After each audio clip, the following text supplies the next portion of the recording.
O título de hoje é: Relaxe, Deus está no controle.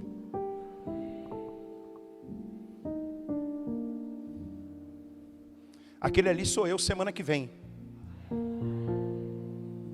A pastora Rita já falou para mim: olha, você tem que arrumar um jeito de viajar comigo. Então, semana que vem eu sou aquele ali, ó. E de você ore pela minha vida, para eu conseguir organizar essa viagem. Porque senão, ó, brincadeira. Ela é boazinha, diga aleluia. Filipenses capítulo 4, versículo 6 ao 9. Assim diz a palavra do nosso Abba: não andeis ansiosos de coisa alguma.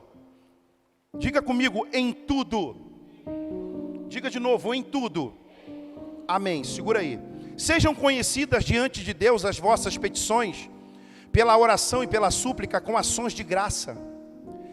E a paz de Deus, que excede todo entendimento, guardará o vosso coração e a vossa mente em Cristo Jesus.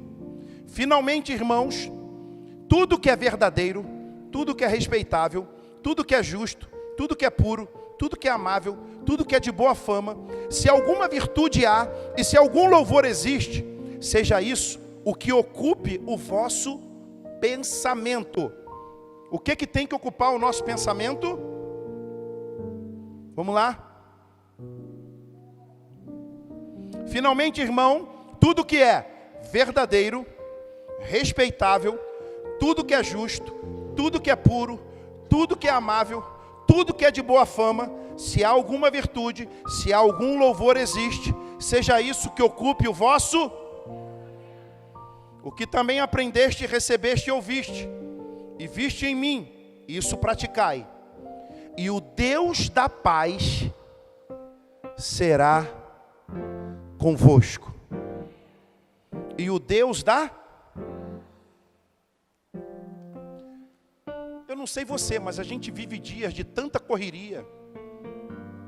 Posso dizer até que dias de tanta tribulação, que se você não prestar atenção no que Deus decretou a teu favor e ao meu favor, você corre o risco de não andar no relaxamento que Deus quer para você. É muito importante você entender que quando Deus está dizendo assim, ó, relaxe, porque eu estou no controle, Ele não está mandando você ficar dormindo, Ele não está mandando você parar de produzir.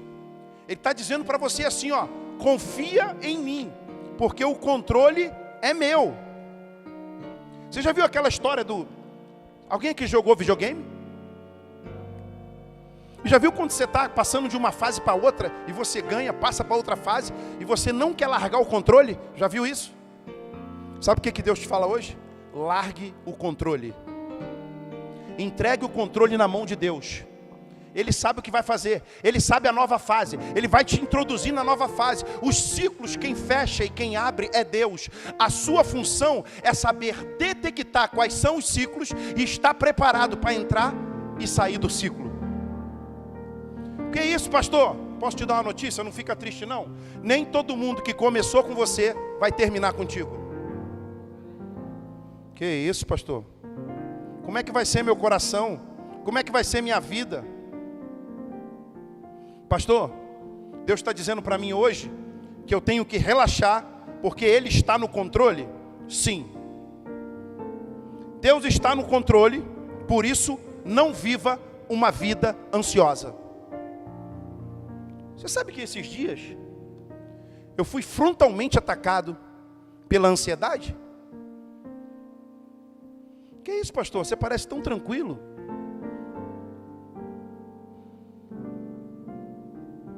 Eu fui frontalmente atacado pela ansiedade. Por causa da igreja, por causa do trabalho.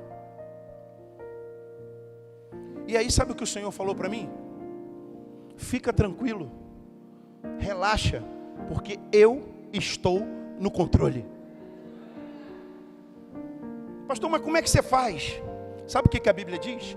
Que é melhor você obedecer do que você sacrificar. A primeira coisa que vem na nossa cabeça é: como é que eu vou fazer para resolver isso? Que solução eu vou dar? Será que eu vou conseguir? Porque, irmãos, tem horas, você sabe o que eu fico imaginando? A igreja de Filipe. A igreja de Filipe foi a primeira igreja fundada pelo apóstolo Paulo. Na Europa, foi a sua segunda viagem missionária.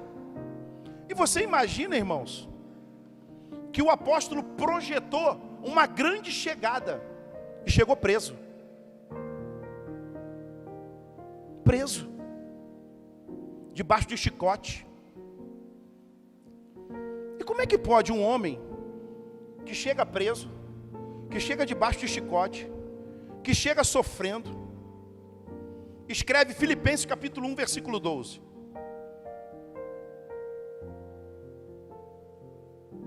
Porque ele não era dirigido pelas circunstâncias, ele não era guiado pelo que acontecia, ele era guiado pelo Espírito Santo, pela palavra do Senhor Jesus.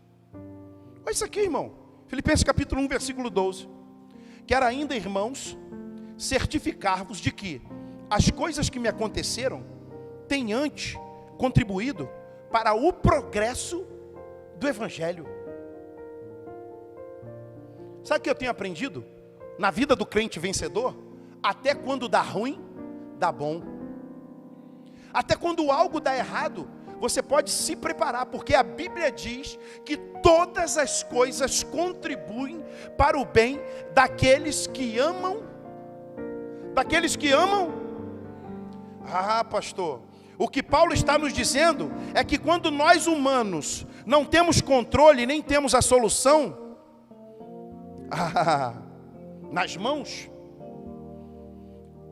a melhor coisa que você tem a fazer é entregar na mão de Deus. Porque eu posso te contar uma coisa? Tem coisa que foge da tua mão, tem coisa que foge da minha mão. Que é isso, pastor? Sim ou não? Tem coisa que você não quer que aconteça contigo. Eu fechei os olhos e abri, a minha filha tinha falecido. Eu estava na maternidade, vendo os pais saindo com seus filhos, e eu saindo com a minha, para fazer o sepultamento. Mas tu sabe o que Deus falou para mim dentro da maternidade? É minha, eu dei e eu levei. Você me vê chorando pelos cantos? Você me vê amargurado da vida? Sabe por quê? Porque está escrito na Bíblia, deixai vir a mim, porque das tais é o reino de... Olha quantos filhos eu tenho, olha quantos filhos eu vou ter. Eu já sou avô, eu já tenho neto, diga glória a Deus. O que é isso, pastor? É relaxar e confiar no Senhor. É saber que o Deus que eu sirvo foi o Deus que escreveu o Salmo 99, versículo 1. Reina o Senhor, tremam os povos, Ele está entronizado acima dos querubins, abale-se a terra. Irmão, quando a dificuldade chegar, quando o problema chegar, quando a dúvida chegar, quando o estresse tentar te pegar, quando o diabo ficar falando para você, toma esse calmante todo dia, tu olha para as adversidades e fala, reina o Senhor, tremam os povos, Ele está entronizado acima dos querubins, abala-se a terra.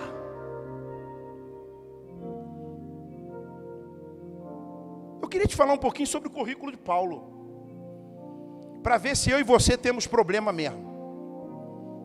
Ou mesmo, não é mesmo.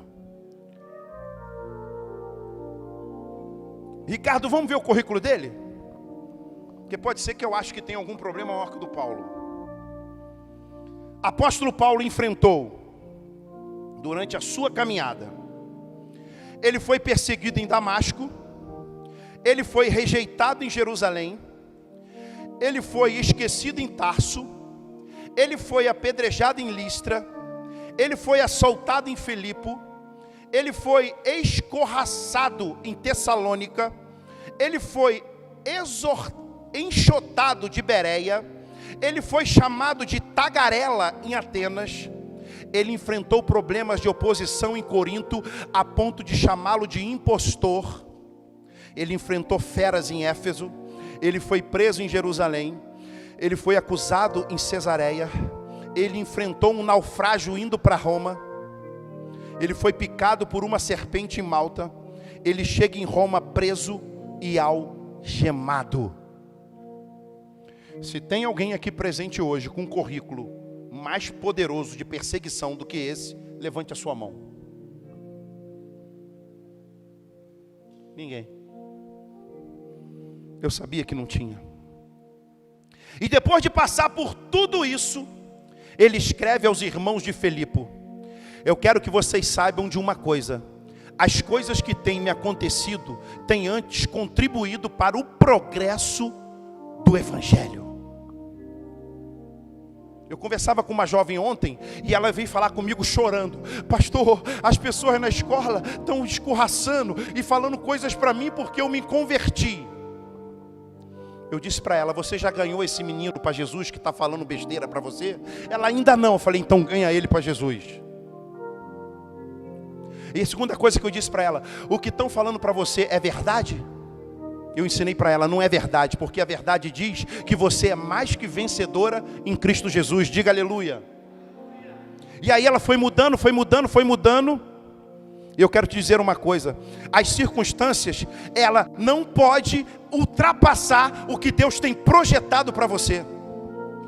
Preste atenção: nenhuma circunstância da sua vida e da minha está acima da mão de Deus. Tem gente que não entende isso. Tem gente que fica procurando solução onde não acha. Tem gente que vai conversar com quem não tem que conversar. Tem gente que vai se abrir com quem não tem que se abrir.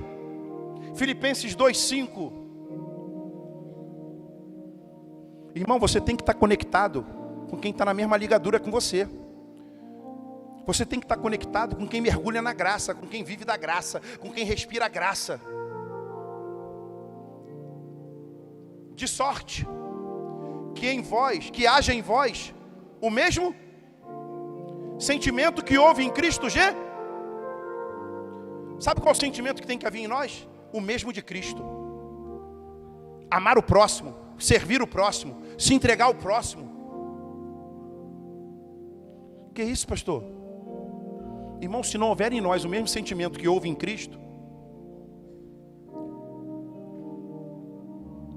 de que adianta você ter aquela sala bonita, se você nunca recebe ninguém para Cristo lá? Que é isso, pastor? Eu posso falar, irmão. A tua sala é linda, mas você nunca recebeu ninguém para Cristo. A tua área gourmet é charmosíssima, mas você nunca fez um evento para Cristo. Eu fico olhando isso e eu falo: rapaz. Filipenses 4:19. Pastor, de repente eu não estou fazendo porque eu estou passando uma necessidade, eu estou passando um aperto, o negócio está pegando para mim, eu estou meio enrolado com um negócio de dívida. Deus tem uma solução para você, para que haja em vós o mesmo sentimento de Cristo. Diga comigo: o meu Deus, segundo as suas riquezas, suprirá todas as vossas necessidades em glória por Cristo Jesus. Sabe como é que Deus vai suprir tua necessidade? E Ele diz que é todas em glória. Sabe por que a gente vive o tempo todo aqui te dizendo: vai para a célula, vem para a igreja, vai para o encontro com Deus? Porque aqui existe um ambiente em glória. Sabe por que a pessoa entra aqui oprimida e na hora do louvor Deus manifesta a presença dele com tanta intensidade? Porque o ambiente está em glória. Vou mais longe contigo. Sabe por que você sai de casa para trabalhar, entra no BRT lotado, e aqui você olha de repente para o lado, a pessoa chorando do teu lado? Irmão, tinha tanta gente para chorar, ela vai chorar do teu lado. Sabe por quê? Porque você exala a glória. Aí você vai daqui lá no ponto final do BRT, vê ela chorando e não fala nada.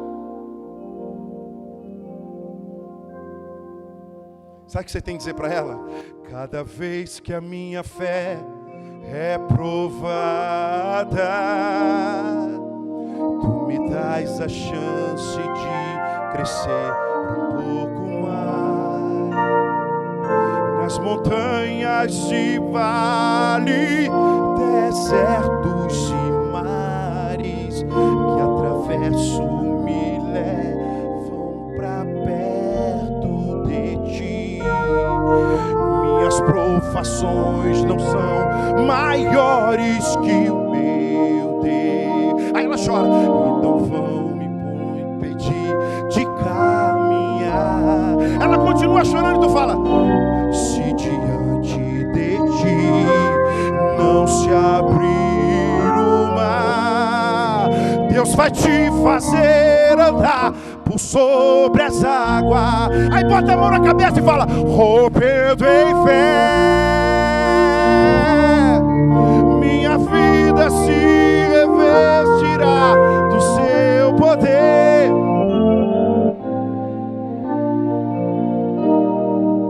Aí quando você olhar, ela está curada, ela está renovada. O BRT está uma confusão danada, rodando o nego falando em língua estranha. Ih, pastor, mas aqui não pode. Irmão, quando... eu vou te contar um testemunho aqui. Entrou eu, pastor André, irmão Carlinhos, a nossa caravana em território palestino. E nesse local em que a gente estava, cheio de mesquita em volta. E teve uma hora que nós saímos da catedral, que é a igreja mais antiga, se eu não me engano, do mundo. E lá estavam os restos mortais, aquela que a gente ficou na varandinha do lado, que houve aquele mover tremendo, pastor.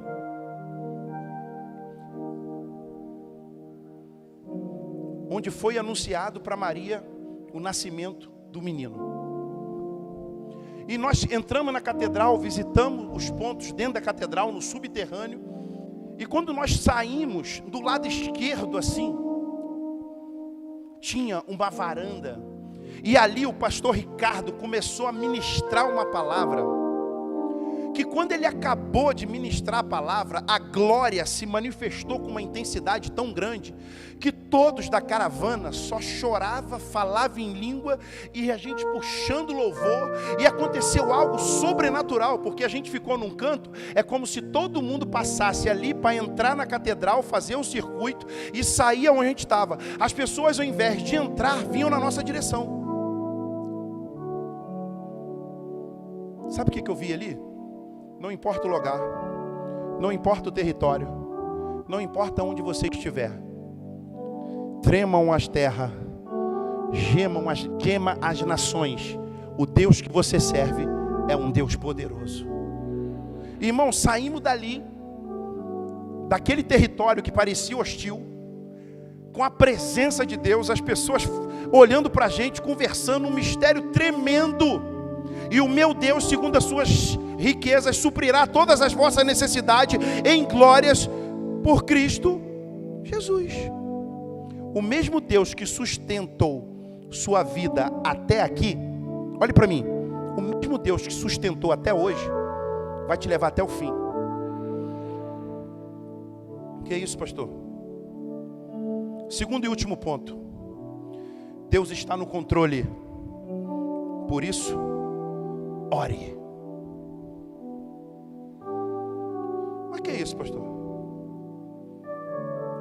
Tem gente que está no meio de um processo, tem gente que está no meio da luta, tem gente que está no meio do combate e para de orar. Eu vou traduzir para você o que é quando para de orar. Deus colocou a seu e a meu dispor um paiol, que as munições são inesgotáveis. O que é isso, pastor? Primeira prova que a munição é inesgotável. Jeremias capítulo 33, versículo 3. Clama a mim e responder-te-ei e anunciar-te-ei coisas grandes e firmes que tu não. Ele está dizendo, clama para mim, porque eu vou te anunciar coisa grande e firme que tu não sabe. Aí sabe o que ele faz com isso? Com esse versículo e com esse capítulo ele te entrega a chave do paiol. Ele está dizendo, clama a mim, estou te dando a chave. Tem munição, pode ir lá pegar. Porque quando um crente ora, o céu se movimenta. Quando o crente ora, o céu anda. Quando o crente ora, o céu não suporta. Quando o crente ora, alguma coisa acontece. Passando a semana orando, cada um no seu lugar. Oramos aqui sexta-feira, ativamos o ambiente. Como é que foi o encontro com Deus? O encontro é? Filipenses 4, versículo 6. O que diz? Não andeis ansiosos por coisa alguma, em tudo, porém, seja conhecida diante de Deus as vossas. O que tem que ser conhecido diante de Deus? As vossas, pela oração e pela súplica, com ações de... Tu tem dado graças a Deus? Tu tem rendido graça? Você, quando acorda de manhã, você fala: Pai, graças te dou por o privilégio de poder fazer minha necessidade fisiológica. Você sabia que tem gente que usa uma bolsinha que não pode ir no banheiro? Tem gente que ri, aqui ri de, irmão, vocês estão visitando, eles riem de mim aqui direto. Mas quando eu vou no banheiro de manhã, eu dou glórias a Deus, porque a minha necessidade está funcionando. Eu já tomo café agradecendo a Deus, porque eu estou agradecendo a Deus, porque eu tenho o pão de cada dia. Como é que é quando você chega no teu trabalho? O teu trabalho, você já diz: eu estou indo para aquela desgraça? Ou você diz: eu estou indo para o lugar que Deus abriu para mim? Está dizendo aqui, ó, com ações de graça. Como é que Jesus fez antes da multiplicação do peixe? Pai, graças te... Sabe o que os discípulos falaram? É mais de 5.000 pessoas. Não tem condição, fora cachorro, fora criança, fora gente, fora confusão danada. Não tem como. Vamos mandar esse povo embora para eles arrumar comida.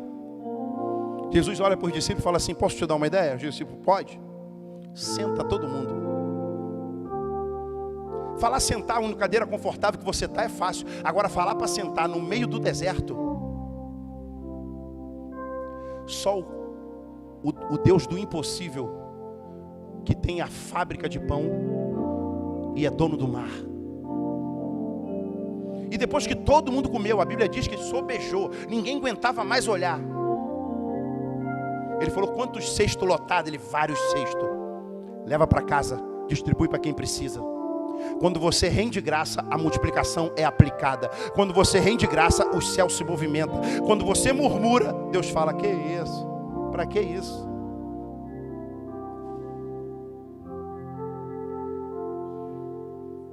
Agora tem uma coisa que você tem que aprender, que eu vou te ensinar, e que é muito poderoso: orar adorando. A palavra oração desse texto aqui que eu li para você, de Filipenses 4, 6, é a mesma palavra do grego chamada adoração. Então você adora a Deus por quem Deus é. E você dá graças a Deus pelo que Deus faz. E você suplica a Deus porque Ele é Pai. Preste atenção. No grego, o mesmo sentido da palavra oração aqui é o mesmo do sentido da adoração. Agora, quando você adora a Deus porque quem Deus é, irmão, não estou dizendo que não é poderoso você adorar a Deus pelo que Ele faz. Você até aplica um pouco de contentamento e de gratidão. Agora, quando você adora a Deus pelo que Ele é independente de circunstância, é independente do que acontece. Você está adorando a Ele porque Ele é o dono de tudo. É porque Ele é o Rei da glória. É porque Ele é o Senhor da tua vida. É porque Ele é aquele que pode todas as coisas. Isaías 40, 12.